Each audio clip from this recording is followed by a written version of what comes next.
Bonjour. Pour cette dernière partie, on va faire une comparaison entre Jésus et Mahomet, hein, quelque chose qui en fin de compte va nous montrer qu'il n'y a pas d'équivalent, bien sûr, et entre Jésus et Mahomet. Il aurait été plus juste de faire une comparaison entre le Coran et Jésus. Pourquoi? Parce que c'est les deux événements qui disent que ça descend du ciel. Jésus descend du ciel. Il est l'envoyé du Père. Et le Coran, pareil, pour les musulmans, eh bien, il descend du ciel. Alors évidemment, il est plus simple de faire une comparaison entre deux personnes, mais et puis après, il y a quand même des éléments de réponse dans le sens où si le Coran était descendu du ciel, eh bien, de la même manière que pour Jésus, eh bien, il aura fallu des preuves. Et ces preuves, on en a déjà parlé, mais c'est avant tout dans les prophéties. Voilà. Jésus, il est annoncé. Le Coran n'est pas annoncé. Mahomet n'est pas annoncé. Et justement, à travers ces preuves de préfiguration, hein, c'est-à-dire des prophéties à travers des histoires qui nous montrent que le Messie doit arriver, eh bien, il y a aussi des prophéties avec des détails. Donc, ces détails sont très, très importants parce que ça nous montre qu'on ne se trompe pas de personne. Et j'aime bien, effectivement, toujours rappeler ce psaume, hein, c'est psaume 22, hein, si je me trompe pas, à vous de vérifier, mais qui dit, c'est un psaume messianique, justement, qui dit, ils ont percé mes mains et mes pieds, ils ont tiré au sort mon vêtement. Ça s'est écrit 6 siècles et peut-être même 8 siècles avant. Donc voilà, là on a des preuves et puis on peut en trouver évidemment des dizaines, parce que tout l'Ancien Testament, si on devait résumer en un mot, eh bien il suffirait de dire Jésus. Voilà. L'Ancien Testament, il est déjà habité, c'est caché, mais c'est Dieu Sauveur qui est là et qui va se révéler pleinement, va se manifester dans le Christ Jésus.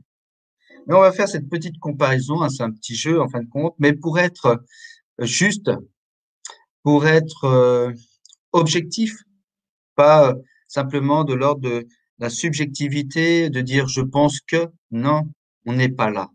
Eh bien, pour cette raison-là, eh bien, pour être sûr que ceci ne peut pas être contesté, eh bien, on va prendre des versets, évidemment, du Coran pour Mahomet, le messager, on va dire, et puis des versets de l'Évangile pour Jésus.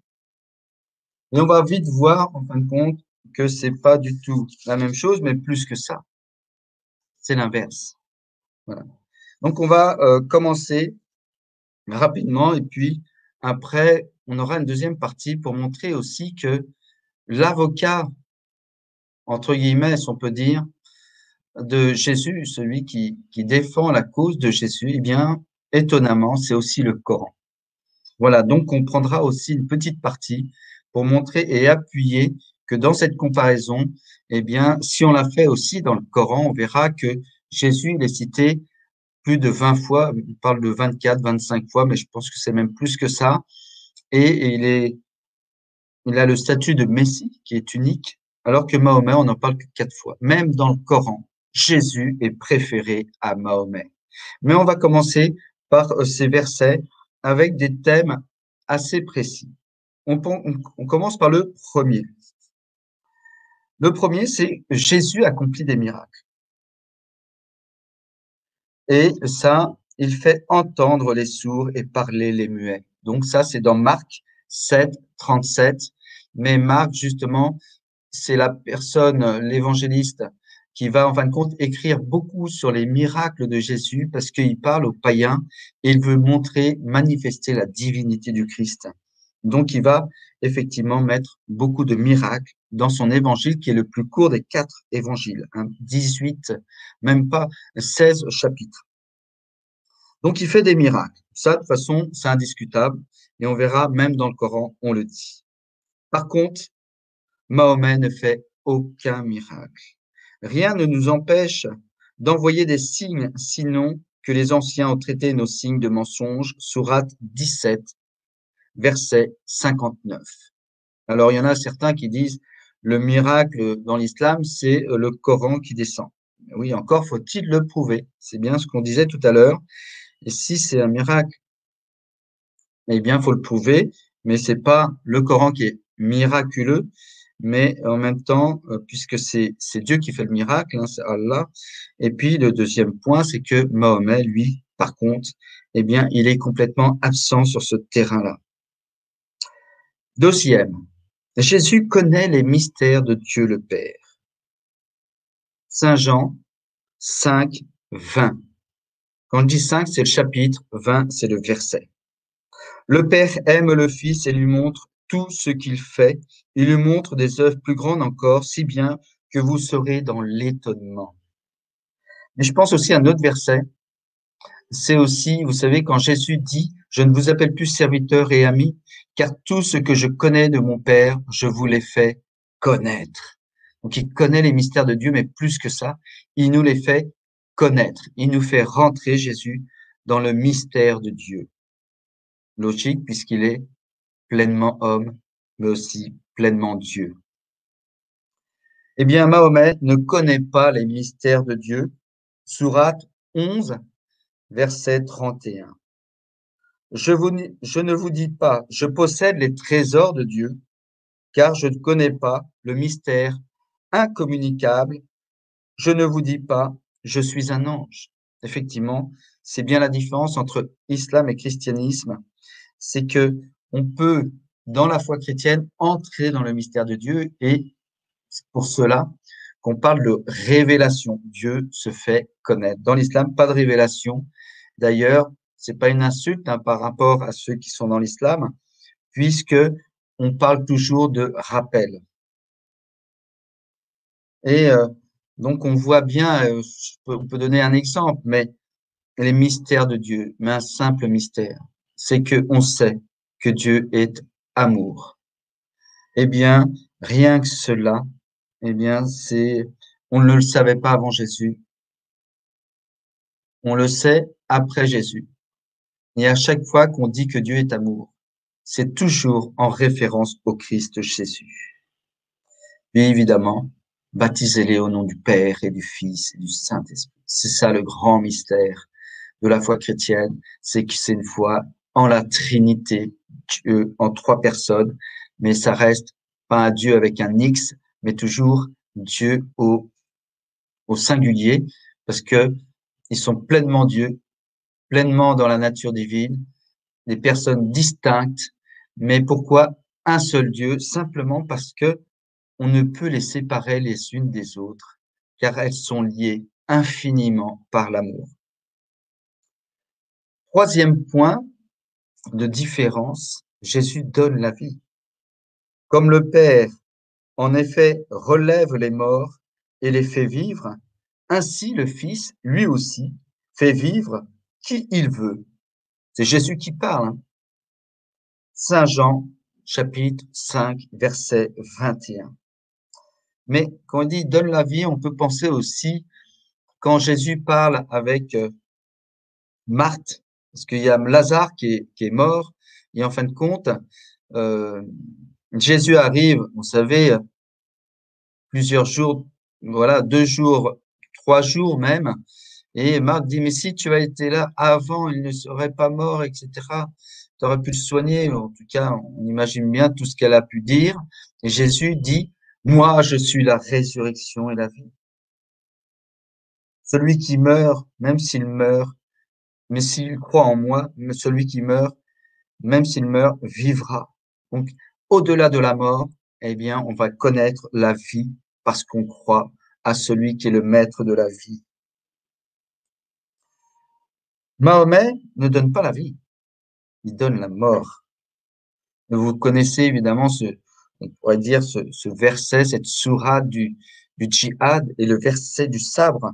9, la sourate du djihad et le verset 5. Combattez et tuez les associateurs partout où vous les trouvez. Mais il y en a un autre aussi. Il y en a des tonnes. Voilà. Et donc, à partir de là, on le verra, on va reprendre d'autres versets, évidemment, sur la violence. Mais c'est le verset du sabre. C'est celui qui est un petit peu l'étendard de tous les autres versets. mais évidemment, il y en a une multitude dans le Coran qui appellent à tuer tous ceux, évidemment, qui ne suivent pas Allah. Alors que Jésus, non, il ne veut pas tuer, même le pécheur, il ne veut pas la mort du pécheur, mais sa conversion. Quatrième, Jésus est médiateur auprès du Père pour nous. C'est dans l'épître de Saint Jean, première épître, et au chapitre 2, versets 1 et 2. Si quelqu'un vient à pécher, nous avons un défenseur auprès du Père, Jésus-Christ le juste, car il est, lui, la victime d'expiation pour nos péchés, et pas seulement pour les nôtres, mais encore pour tous ceux du monde entier. Voilà. Donc Jésus est le médiateur. Et d'ailleurs, on peut aussi penser à cette parole de Jésus sur la croix, « Père, pardonne-leur, car ils ne savent pas ce qu'ils font. » Effectivement, le Père pardonne infiniment. Sa miséricorde, eh bien, est infinie. Alors que notre péché, aussi grave peut-il être, eh bien, pourra toujours être pardonné si on se plonge dans la miséricorde de Dieu. Eh bien, Mahomet, lui, n'est pas médiateur. Sourate 9, verset 80. Demande pardon pour eux ou ne demande pas pardon pour eux. Si tu demandes pardon pour eux, 70 fois, Dieu ne leur pardonnera pas. Et donc, Mahomet, complètement inutile. Il ne sert à rien, puisqu'il ne peut pas nous aider.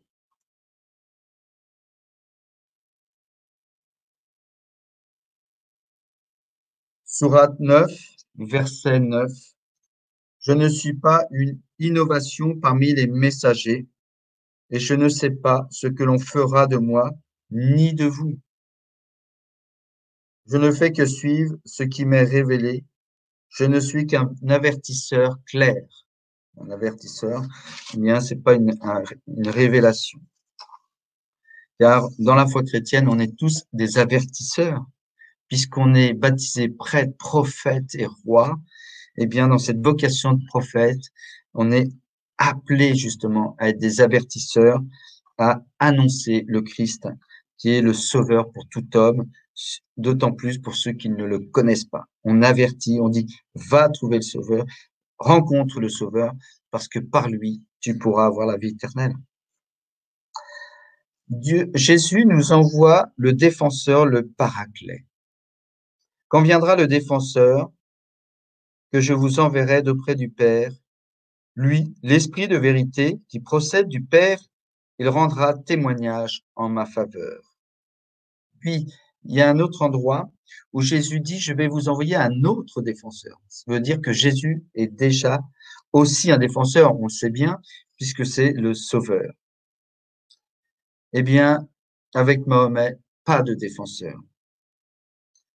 Vous l'avez dans la sourate 3, au verset 91. Ceux qui ne croient pas et qui meurent mécréants, il ne sera jamais accepté d'aucun d'eux de se racheter. Même si pour cela ils donnaient le contenu en or de la terre, ils auront un châtiment douloureux. Ils n'auront point de secoureur. Eh bien là, on peut vraiment se poser la question, où est, en fin de compte, la miséricorde de Dieu? On parle toujours de miséricorde, Dieu, le miséricordieux, le tout miséricordieux, ben là, on la voit pas. Jésus interdit à ses disciples d'utiliser l'épée. Et c'est là qu'on reprend le thème de la violence. Alors Jésus lui dit, remets ton épée à sa place, car tous ceux qui prennent l'épée périront par l'épée. On connaît bien ce passage, hein, c'est au moment à Gethsémani où Jésus, c'est l'arrestation, et Pierre, voulant défendre Jésus devant les gardes, eh bien sort son épée. Eh bien, c'est en plus, Jésus le dit dans des conditions justement de souffrance, des conditions où il est maltraité, où il est persécuté, où il va être arrêté et jugé et condamné.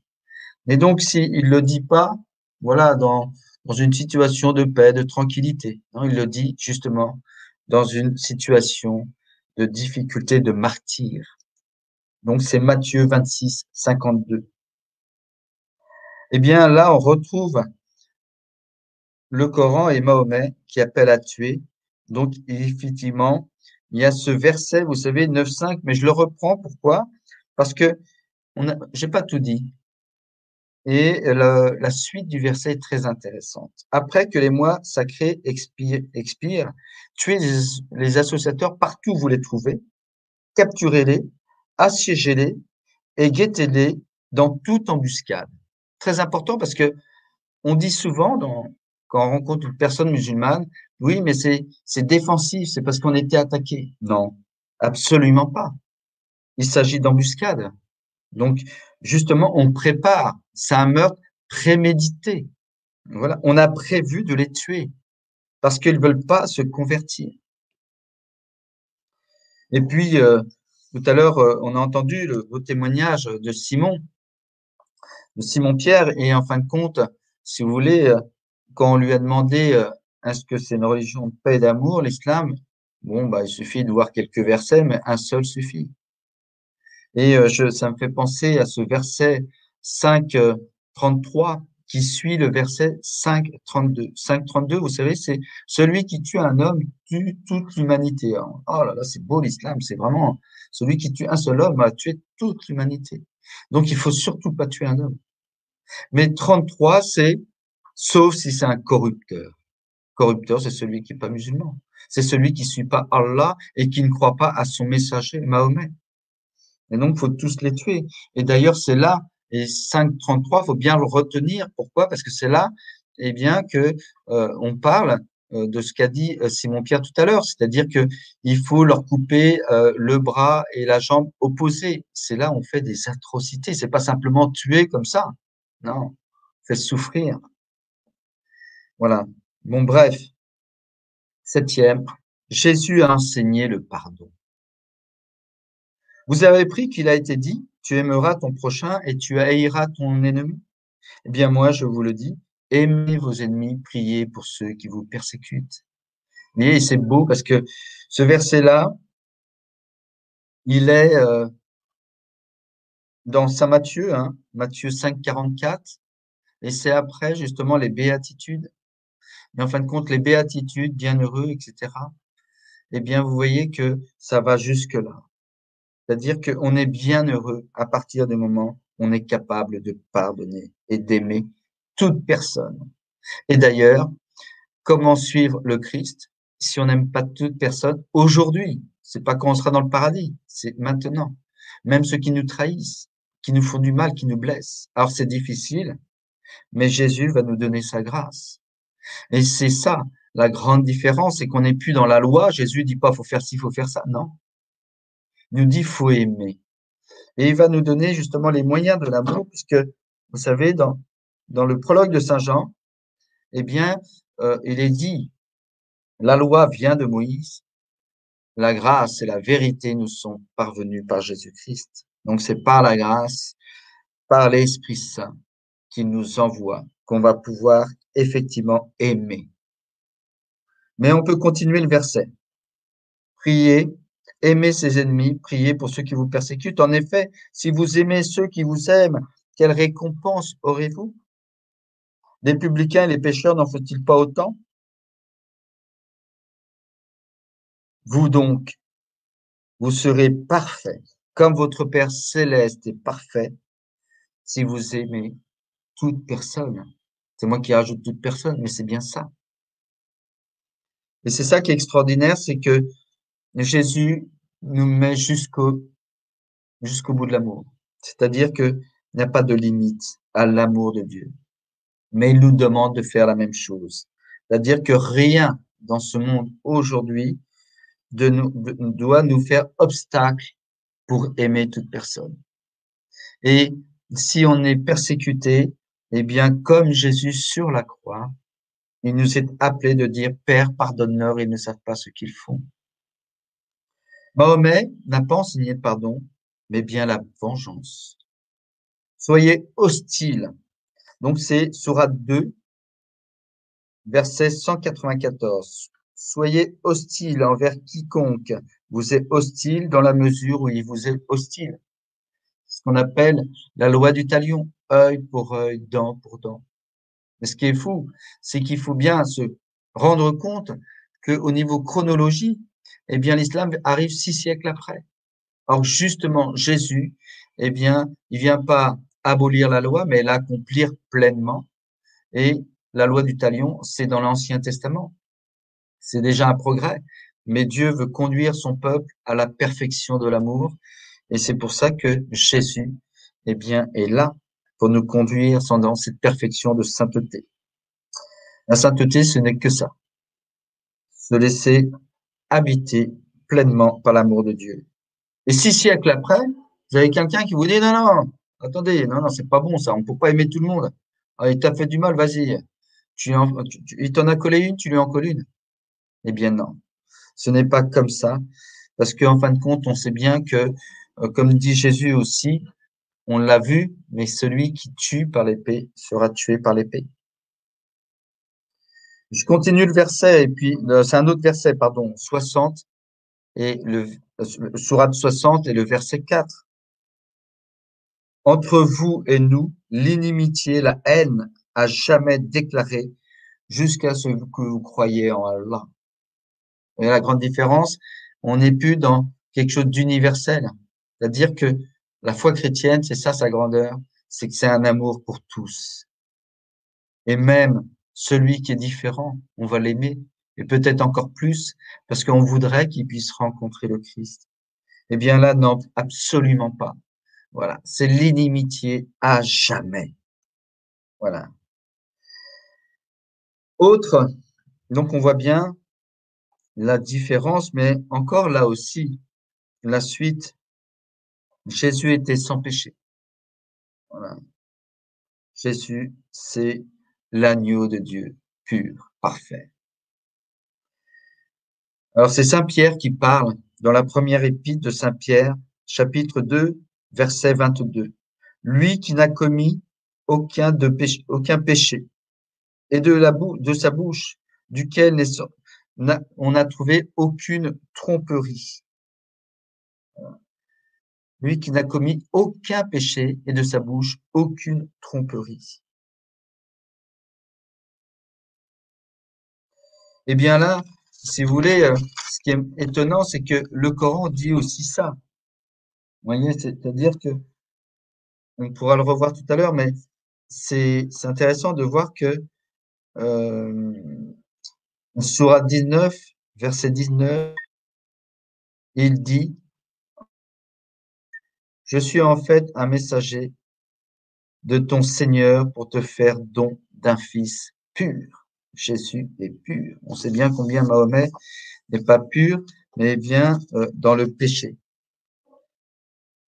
Sourate 47, verset 19. Demande pardon pour tes péchés et pour les croyants et les croyantes, pour tes péchés. Voilà.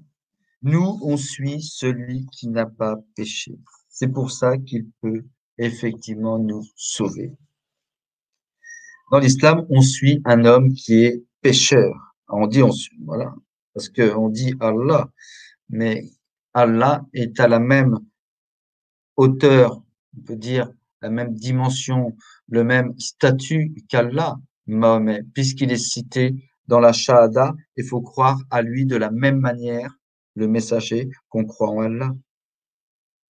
Jésus a rejeté Satan. Alors Jésus lui dit, retire-toi, Satan. Vous savez, cette parole forte de Jésus, eh bien, vous l'avez quand Jésus est au désert, pendant 40 jours, il est tenté. Et là, il dit à Satan, retire-toi. Il n'y a pas de compromission avec Jésus. Mahomet tenait compagnie aux démons. Lorsque nous avons amené devant toi une troupe de djinns, démons, pour qu'ils écoutent le Coran et qu'ils furent présents, ils dirent, écoutez en silence. Et quand ce fut terminé, ils retournèrent en avertisseurs auprès de leur peuple. Toujours sur Satan, Satan n'avait aucun pouvoir sur Jésus, le prince de ce monde. Satan vient, certes, il n'a sur moi aucun pouvoir. Jésus qui le dit, chapitre 14, verset 30 de Saint Jean. Mais on peut penser aussi cette parole de Jésus, j'ai vaincu le monde. Voilà. Et on sait bien que le prince de ce monde, comme nous dit Jésus, c'est Satan. Satan avait pouvoir sur Mahomet. Sourate 7, verset 200. Quand une tentation de Satan t'incite au mal, cherche la protection de Dieu, car il est celui qui entend et qui sait tout. Il cherche la protection. Eh bien, Jésus, non. Il peut vaincre par lui-même Satan. Jésus redonne la vue aux aveugles. À l'aveugle, notamment, on en connaît un bien, mais il y en a une multitude, évidemment, puisque Jésus guérit. Là, celui-ci, c'est Luc 18, 35. Jésus l'interrogea, que veux-tu que je fasse pour toi? Il répondit, Seigneur, que je retrouve la vue. Jésus lui dit, retrouve la vue. Ta foi t'a sauvé. À l'instant même, il retrouva la vue et il suivit Jésus en rendant gloire à Dieu. Tout le peuple, voyant cela, fit monter à Dieu sa louange. Mahomet, lui, il y a aussi une histoire avec un aveugle. Eh bien, il se détourne de l'aveugle. Il s'est renfrogné. Il s'est détourné parce que l'aveugle est venu à lui. Mais de celui qui vient à toi, rempli de zèle et de crainte, toi, tu te désintéresses. C'est dans le Coran. Sourate 80, versets 1 à 10. Voilà. Il se détourne de l'aveugle. Bah oui, puisqu'il ne peut pas faire de miracle, eh bien, je pense que c'est la seule chose qu'il peut faire, mais c'est bien dommage parce que même si nous, on ne peut pas faire de miracle, eh bien, le chrétien se détourne pas de l'aveugle, mais il vient au secours. En tout cas, il est toujours présent et ne va pas fuir devant celui qui est aveugle. Il n'a même pas un geste, Mahomet, d'humanité. Il se détourne. 11. Jésus a appelé les gens à venir à lui. Venez à moi, vous tous qui peinez sous le poids du fardeau, et je vous donnerai le repos. Matthieu 11, 28. Mahomet a été admonesté dans le Coran par Allah de les avoir renvoyés. Ne repousse pas ceux qui prient matin et soir leur Seigneur et qui recherchent sa face.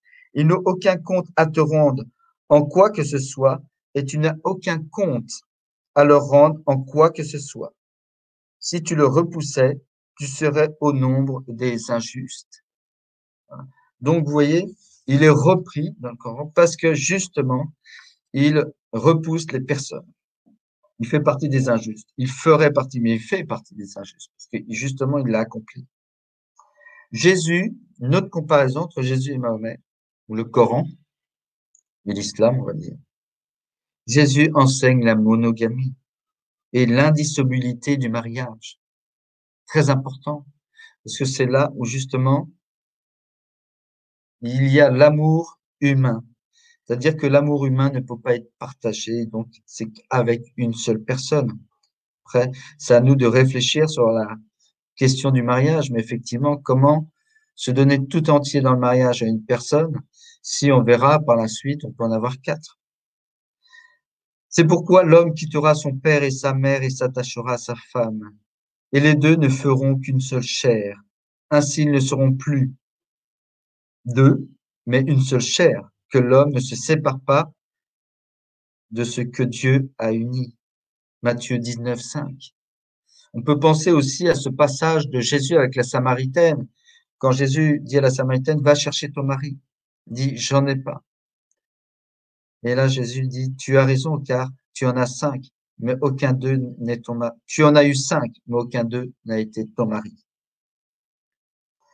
Et donc, la grande différence, et c'est là qu'on voit déjà, vous voyez, les fruits de l'amour, les conséquences de l'amour, et l'amour incarné. comment on peut parler.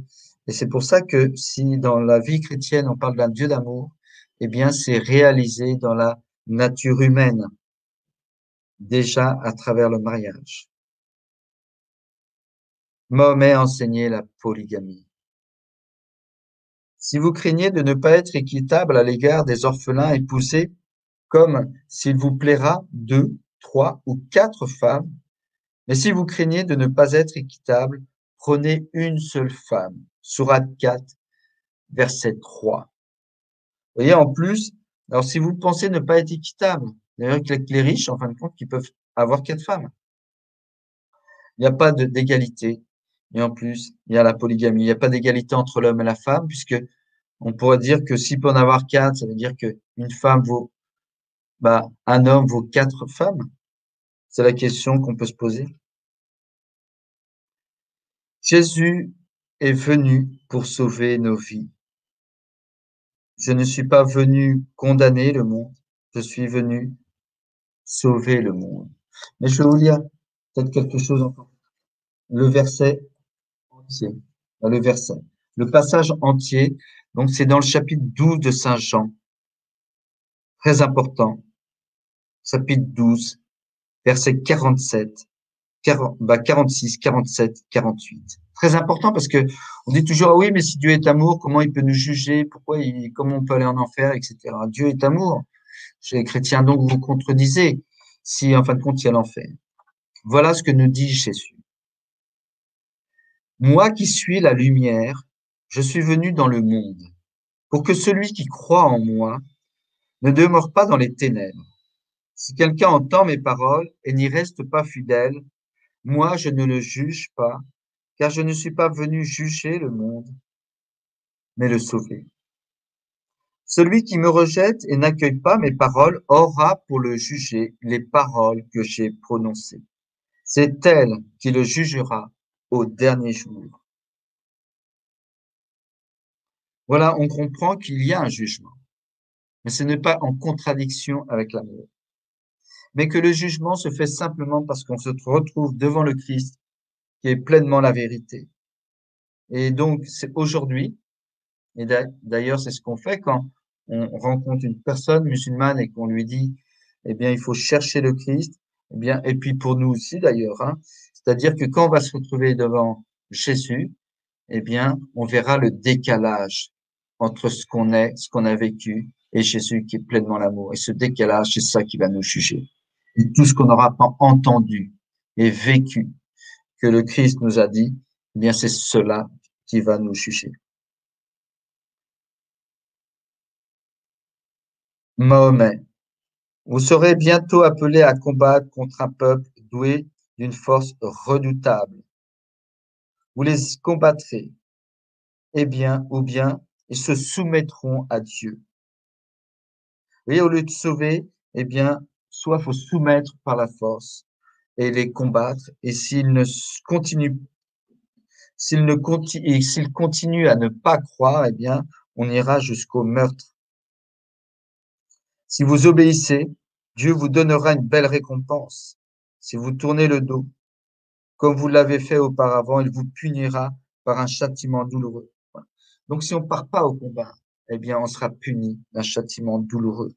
Donc voilà, on appelle à détruire, alors que le chrétien, eh bien, il appelle à la suite de Christ, non pas à détruire, mais à sauver et à dire une parole qui peut sauver, une parole de vie éternelle.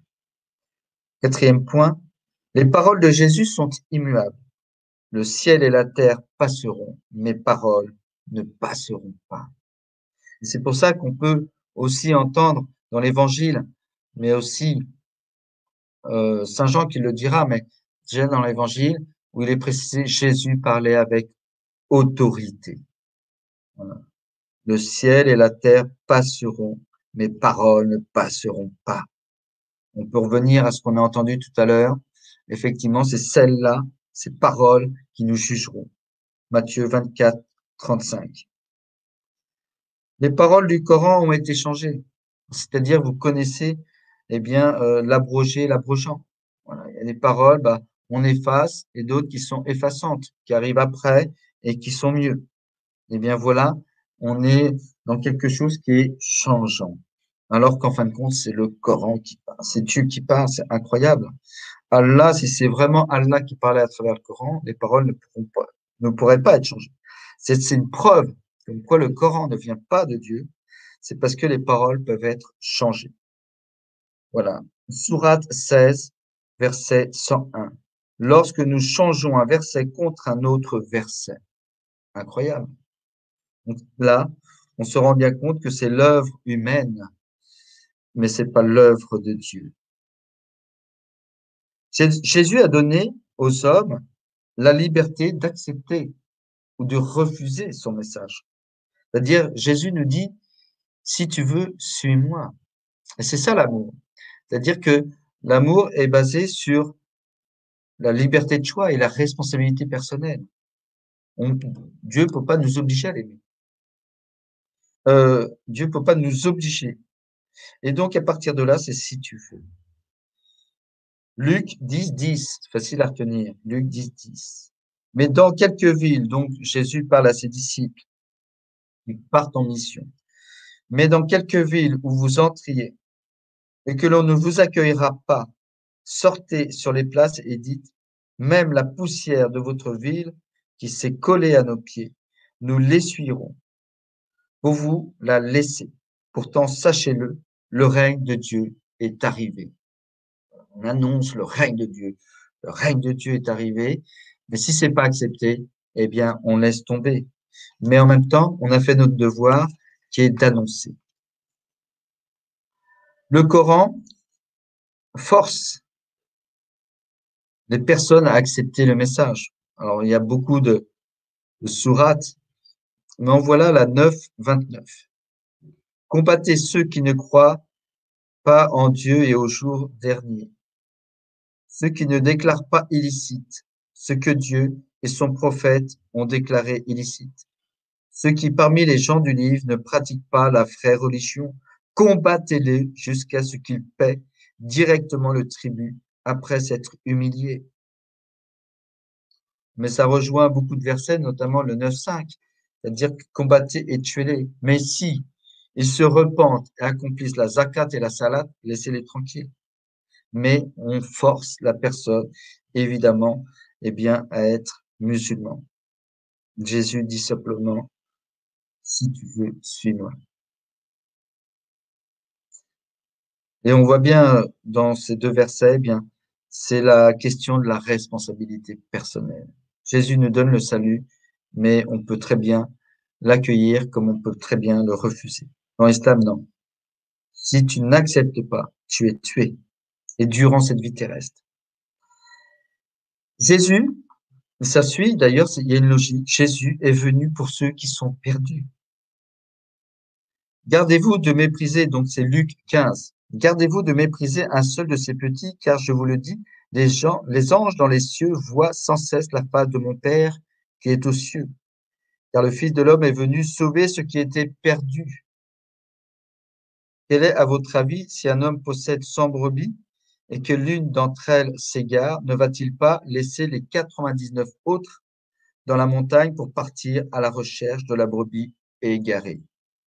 Et s'il arrive à la retrouver, amen, je vous le dis, il se réjouit pour elle plus que les 99 autres qui ne se sont pas égarés. Ainsi votre Père qui est aux cieux ne veut qu'un seul, qu'aucun ne se perde. Luc 15, dans la brebis égarée.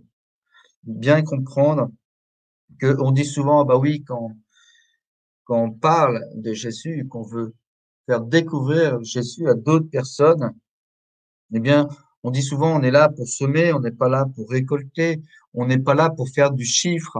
Voilà, voilà, on fait de la mission, on n'est pas là pour convertir tout le monde. Ben, c'est presque ça, on n'est pas là pour faire du chiffre. Mais bien sûr que si, qu'on est là pour faire du chiffre. On est là pour faire le chiffre.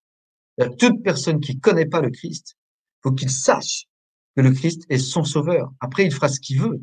Mais nous, on doit annoncer à tous. Et le chiffre, c'est la multitude qui ne croit pas en Jésus-Christ. Jusqu'au dernier, il y en a un seul sur la terre qui ne connaît pas Jésus. Eh bien, il faut lui annoncer. À la différence dans le Coran, Allah égare et est sans compassion. Allah égare qui il veut. Sourate 35, verset 8. Incroyable. Un Dieu qui égare. C'est pas possible. Ça peut pas être Dieu. C'est incroyable. Ce verset, en fin de compte, vient détruire tout ce que l'islam essaye de construire. C'est-à-dire que il veut justement dire qu'il est tout-puissant, dire qu'il faut se convertir absolument. En fin de compte, Dieu égare qui il veut. Donc, si je suis pas musulman dans l'islam, c'est peut-être Dieu qui le veut. 17. Jésus est la vie et la résurrection, et ses disciples vivront aussi. Alors, on l'a dit tout à l'heure, mais on peut le redire, ce verset, c'est très important, c'est chapitre 11, vous savez, avec la résurrection de Lazare, où Jésus dit, je suis la résurrection et la vie. Celui qui croit en moi, même s'il meurt, vivra. Jean 11, 25. Jésus ne se paye pas de mots. Il va ressusciter Lazare. Mahomet est mort. Jésus est vivant. Mahomet est mort. Et ses disciples mourront aussi. Te voilà mort, et eux aussi sont vraiment morts. Sourate 39, verset 30. On voit qu'on monte crescendo, et là, 18, le dernier point, Jésus, enfin, l'avant-dernier, on va dire, Jésus est le Fils de Dieu. À celui que le Père a consacré et envoyé dans le monde, vous dites, tu blasphèmes, parce que j'ai affirmé que je suis le Fils de Dieu. Jean 10, 36. D'ailleurs, Jésus, pour bien nous montrer qu'il est le Fils de Dieu, eh bien, va nous enseigner la prière du Notre Père pour nous montrer qu'on devient aussi fils de Dieu, fille de Dieu, enfant de Dieu en lui. Pour Mahomet, c'est qu'un être humain. Je ne suis qu'un mortel semblable à vous. Sourate 18, verset 110. Comment se fait-il qu'on puisse croire à un homme qui est semblable aux autres? Je dirais même pas semblable aux autres. C'est pas un homme ordinaire. Il n'est pas dans la moyenne. Il est bien en dessous. Il n'est pas au point zéro. Il est au point moins 20 aux questions d'humanité. Avec, justement, on peut trouver dans la personne de Mahomet, eh bien, énormément de péchés, mais les péchés les plus graves. Le fait d'avoir des femmes et des esclaves, le fait d'avoir tué, le fait d'avoir volé avec le butin, etc. Donc, il n'est pas ordinaire, au contraire. Il est justement dans le péché. Et le plus grand, le péché est pas, quand on dit le péché, dans les péchés, et pas des moindres. Jésus, rappelez-vous, même dans le Coran, c'est un fils à Marie, Mélia, lui sera donné un fils pur et sans péché. Il y a aussi un point intéressant par rapport à Mahomet. Alors là, ça concerne vraiment lui. Et puis par rapport à Jésus, 19. Jésus a des témoins de ses paroles et de ses actes, des témoins oculaires. Et vous voyez que les évangiles, eh bien, c'est très important, eh bien, s'appuient sur des témoignages oculaires pour les 4 évangiles. Et Saint Jean, dans sa première lettre, dira ce que nous avons vu, ce que nous avons entendu, ce que nous avons touché du Verbe de Dieu, nous vous l'annonçons, pour que vous aussi, vous soyez en communion avec nous. Et donc voilà, Mahomet, qui l'a entendu, qui l'a vu, qui l'a touché. Fin de compte, il n'y a pas de contemporain. Après, vous avez les hadiths qui vous donnent des phrases, des actes et des paroles de Mahomet. Mais ils ont même pas vu Mahomet, c'est incroyable. Ils sont même pas témoins oculaires et c'est eux qui vont, en fin de compte, écrire des actes et des paroles de Mahomet. Ils ne l'ont pas vu. Les hadiths qui sont faits 1 siècle ou 2 siècles même après Mahomet.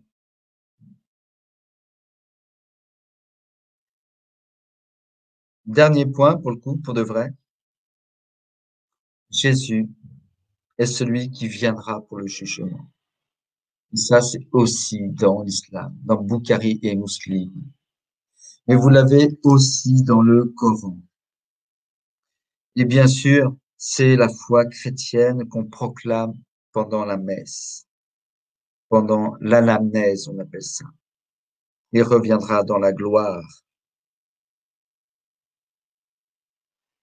pour juger les vivants et les morts, dans le credo.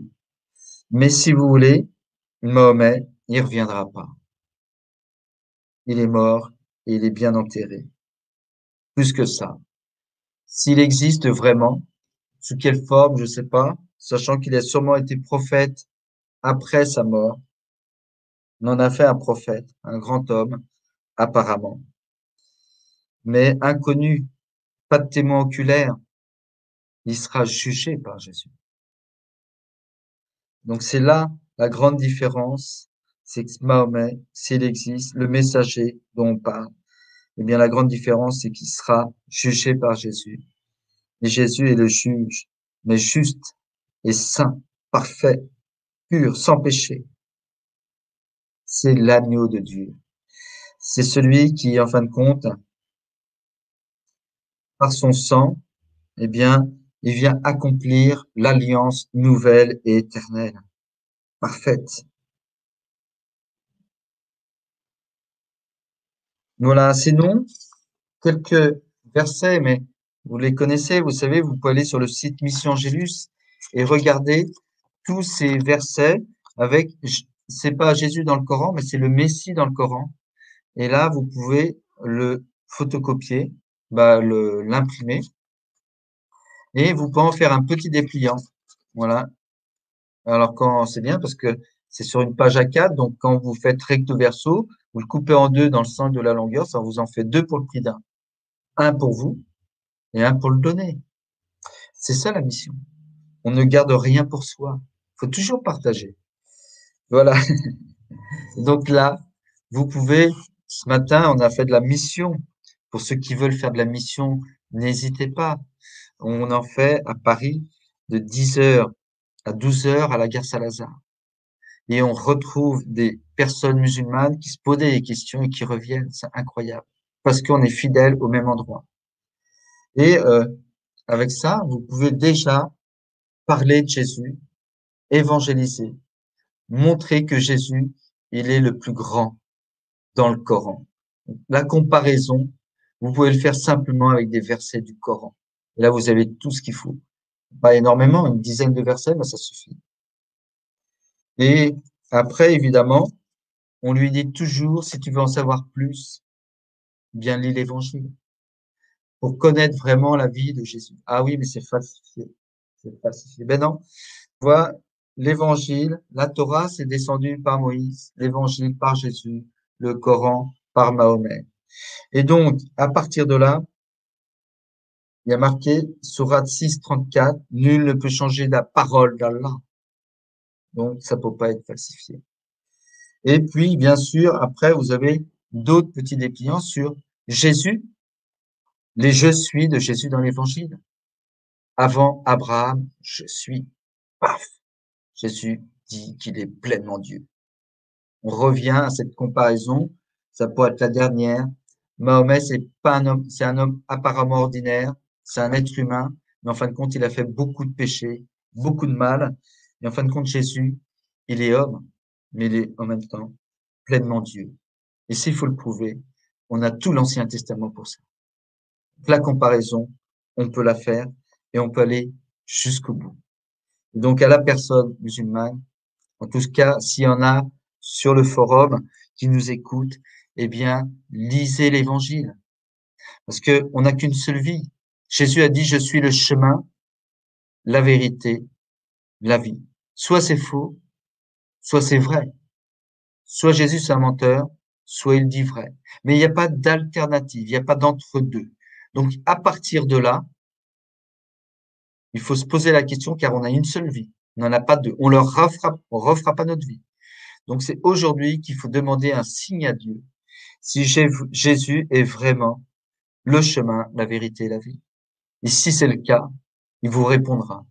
Prenez, j'invite toute personne qui n'est pas encore sûre de cela, eh bien, de prendre 9 jours, de prendre peut-être le temps du Ramadan, le temps du jeûne, du Ramadan, pour l'offrir à Dieu et lui demander un signe, savoir, pour qu'il lui donne le chemin de vérité, qu'il lui donne un signe, une révélation personnelle, privée, intérieure, à travers un rêve, un songe, une vision, ou peut-être simplement une motion intérieure de l'Esprit Saint.